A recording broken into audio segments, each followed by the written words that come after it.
L'intrigue de Geroldengar est très complexe. Comment construit-on une histoire aussi compliquée? En fait, au départ, l'histoire est pas compliquée. J'ai une trame, je sais que je veux faire un polar qui se passe en Mongolie, et j'ai juste un thème avec quelque chose qui va tourner autour d'une spéculation autour des terres rares. Ça, c'est le point de départ.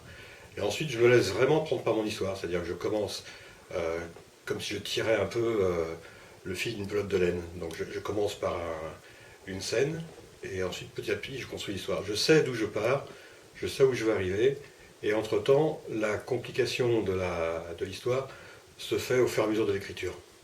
Comment sont nés tes personnages? Alors d'abord, naturellement, est né Yarul Delger. Je savais grosso modo que je voulais un flic un peu harassé par la vie, un peu abattu, un peu fatigué. Et donc lui est né d'abord. Ensuite, le deuxième personnage qui est né, c'est Oyun, parce que dans la deuxième scène, il me fallait quelqu'un qui fasse partie de l'équipe de Yarul Delger, mais qui ne soit pas lui, puisque lui était pris sur une autre scène de crime. Donc Oyun est apparu. Les autres personnages sont apparus petit à petit. Naturellement, la petite fille qui est morte au début, c'était un personnage essentiel, mais on ne la voit jamais.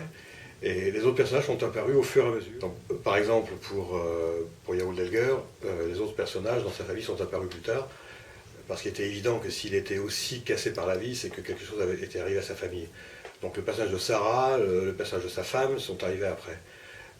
Et ensuite est venue l'idée de faire de Erdenbat, enfin dire le méchant de l'histoire, on va dire, quelqu'un aussi avec un lien avec sa famille.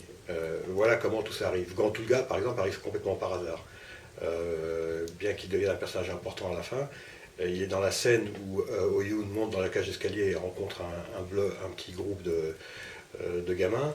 Et pendant l'écriture se détache un personnage qui devient Gantulga et qui ensuite reste un personnage essentiel dans le roman. On dit que le plus difficile dans un roman, ce sont les premières pages. Est-ce que tu as une technique particulière? Alors la technique que j'ai choisie, que j'ai appliquée dans Hero Delger et que j'ai appliquée dans la suite que je suis en train d'écrire, c'est de partir avec deux scènes fortes qui me plaisent en elles-mêmes. C'est-à-dire deux scènes que j'ai envie d'écrire. Les deux premières scènes de Hero Delger et les deux prochaines scènes du prochain roman, elles sont entre guillemets presque gratuites. C'est-à-dire que je les écris toutes les deux parce que j'ai envie de les écrire et je ne sais pas encore comment je vais les rattacher à l'histoire et les relier entre elles. C'est comme ça, je pense, que j'ai réussi à construire un début assez fort. Et après, toute la technique est de rattacher ces scènes entre elles, notamment, comme je disais tout à l'heure, en inventant des personnages qui permettent de les relier entre elles. Merci Yann Manouk.